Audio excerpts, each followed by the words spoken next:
देश और दुनिया की तमाम छोटी और बड़ी खबरों के लिए हमारे चैनल को सब्सक्राइब करना न भूलें और बेल का बटन जरूर दबाएं। नमस्कार दोस्तों, स्वागत है आपका देश लाइव में और आपके साथ हमेशा की तरह मैं हूं आशिमा त्यागी। एक बार फिर से महत्वपूर्ण मुद्दा लेकर हाजिर हूं मैं। दिल्ली में हुए हालिया धमाके ने पूरे देश को हिलाकर रख दिया, ये हम सब भी जानते हैं। सवाल यही, राजधानी में सुरक्षा इतनी भेद कैसे हुई? जांच अभी शुरुआती दौर में है कि इसी बीच एक दावा जो है वो सोशल मीडिया पर और कुछ रिपोर्ट्स में तेजी से फैला। हमले में इस्तेमाल कार कई दिन से फरीदाबाद की अल फलाह यूनिवर्सिटी में खड़ी थी। आरोप विस्फोटक है क्योंकि ये एक शैक्षणिक संस्थान को सीधे राष्ट्रीय सुरक्षा जांच के केंद्र में लाकर खड़ा कर देता है। अब उसको लेकर बयानबाजियां भी चल रही हैं, लेकिन जैसे ही दोस्तों ये दावा वायरल हुआ, फरीदाबाद पुलिस सामने आई और इसे पूरी तरह खारिज कर दिया। पुलिस के मुताबिक ना ऐसी कोई कार यूनिवर्सिटी में मिली, ना उनके रिकॉर्ड से ऐसा कोई इनपुट दर्ज हुआ। यानी वायरल नैरेटिव और आधिकारिक पुष्टि दो अलग अलग दिशाओं में नजर आई। अब ये इसके पीछे वजह क्या है वो मैं आपको आगे चर्चा में बताऊंगी, लेकिन उससे पहले आप लोगों से हमेशा की तरह अपील, इंसाफ की आवाज को बुलंद करने के लिए और सच्ची पत्रकारिता के लिए हमारा यानी देश लाइव का सहयोग करें। साथ ही डिस्क्रिप्शन में दिए गए लिंक को ओपन कर ज्वाइन बटन दबाकर आप हमसे यानी देश लाइव से सीधा जुड़ सकते हैं। दोस्तों चर्चा में आगे बढ़ते हैं। ये कहानी यहीं खत्म नहीं होती है। इसी बीच खबर आती है कि एनआईए और अन्य केंद्रीय जांच एजेंसियां अल फलाह यूनिवर्सिटी पहुंची है। अब जनता के मन में सवाल स्वाभाविक है कि अगर कार का दावा गलत था तो एजेंसियां वहां क्यों गई? ये तो जाहिर तौर पर सबके मन में सवाल आएगा। जांच एजेंसियां या किसी संस्थान तक पहुंचना दोषी होने का प्रमाण नहीं, बल्कि जांच की प्रक्रिया का सामान्य हिस्सा भी हो सकता है। लेकिन घटना के तुरंत बाद यह समय और स्थान पर केंद्रित होना स्वाभाविक रूप से संदेह को बढ़ाता है। एजेंसियां वहां क्या तलाशने गई?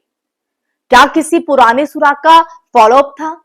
क्या यह सिर्फ संदिग्ध मूवमेंट की तफ्तीश थी या किसी व्यक्ति विशेष तक सीमित पूछताछ?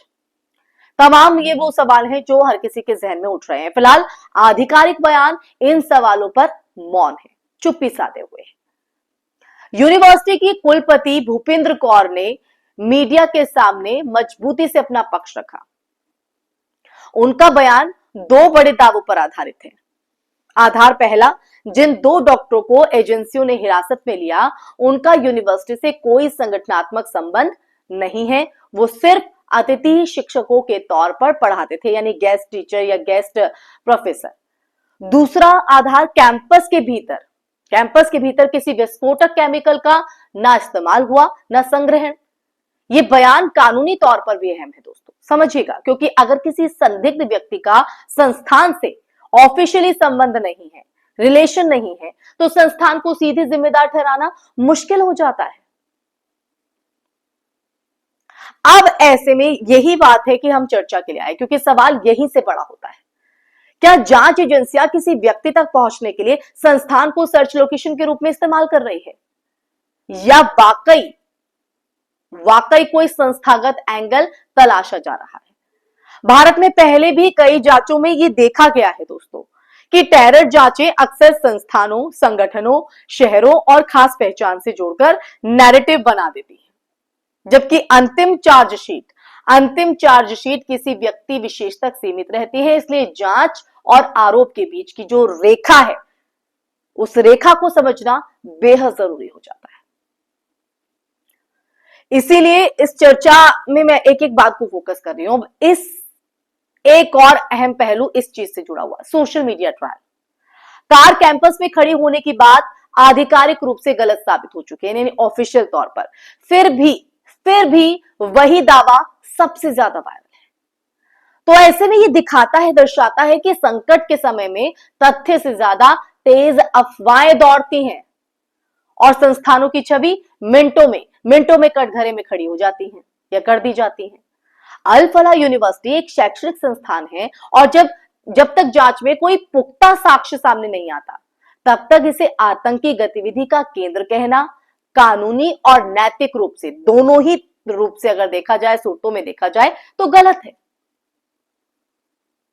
अब नजर जांच एजेंसियों की अगली चाल पर सबकी नजर है। क्या हिरासत में लिए गए लोगों को सबूतों के आधार पर आरोपी बनाया जाएगा? क्या यूनिवर्सिटी के खिलाफ कोई ठोस मटेरियल है या ये सिर्फ एक रूटीन कस्टोडियल पूछताछ थी जिसे नैरेटिव ने राष्ट्रीय षड्यंत्र में बदल दिया? ये जो तमाम सवाल है ना, इन सवालों का जवाब जांच रिपोर्ट में मिलेगा दोस्तों, सोशल मीडिया पोस्ट में नहीं, जैसे कि ये चीजें वायरल यहां पर की जा रही हैं।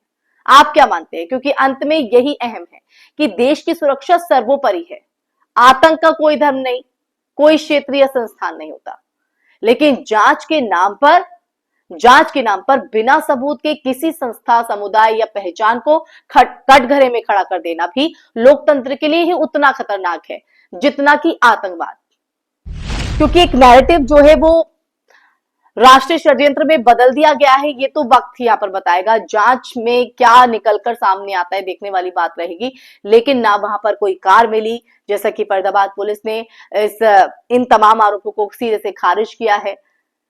तो फिर क्यों सिर्फ एक संदेह के आधार पर एक यूनिवर्सिटी को ऐसे सवालों के घेरे में खड़ा करना कितना वाजिब आप मानते हैं? एक किसी की पहचान को आप कटघरे में ऐसे खड़ा कर देने का अधिकार किसने दिया है? लोकतंत्र के लिए भी सीधे तौर पर खतरा है, खतरनाक है जितना कि आतंकवाद। सच की रफ्तार भले ही धीमी हो दोस्तों, लेकिन वही टिकता है जो झूठ रात में दौड़ सकता है, पर सुबह की अदालत में सिर्फ तथ्य खड़े रहते हैं। तो इसलिए इस बात को, इस सच को हम जितना जल्दी समझेंगे, जितना जल्दी हमारी जांच एजेंसियां, जितनी जल्दी ये प्रशासन, सत्ताधारी समझेंगे, तब जाकर हमारा लोकतंत्र सुरक्षित हो पाएगा। और इसके लिए आपको और हम सबको मिलकर सवाल पूछने होंगे, अपनी आवाज उठानी होगी। तो आप लोगों की आवाज बुलंद करने के लिए हम ऐसे मुद्दे जो आपसे कहीं ना कहीं किनारे कर दिए जाते हैं, आपसे कहीं ना कहीं आपको उनसे महरूम किया जाता है, वो सच देश लाइव आपके लिए लेकर आता है दोस्तों। तो आज की ये चर्चा आपको कैसी लगी? इस जो दिल्ली धमाका हुआ है इसे आप किस तरह से देखते हैं? और जो जांच जिस तरह से चल रही है, अल-फलाह यूनिवर्सिटी को लेकर जिस तरह से सवाल खड़े हो रहे हैं, इन तमाम जो चीजें हैं इन पर आपका नजरिया क्या है? कमेंट बॉक्स में कमेंट करके जरूर बताइएगा, हम उस पर भी बात करेंगे दोस्तों। साथ ही इस वीडियो को ज्यादा से ज्यादा आप शेयर भी कीजिएगा ताकि सच हर किसी के पास पहुंच सके। और हमारे चैनल देश लाइव को सब्सक्राइब कीजिएगा। फिर हाजिर होंगे ऐसा ही टॉपिक लेकर, तब तक के लिए अपना ख्याल रखिए। जय हिंद, जय भारत, नमस्कार।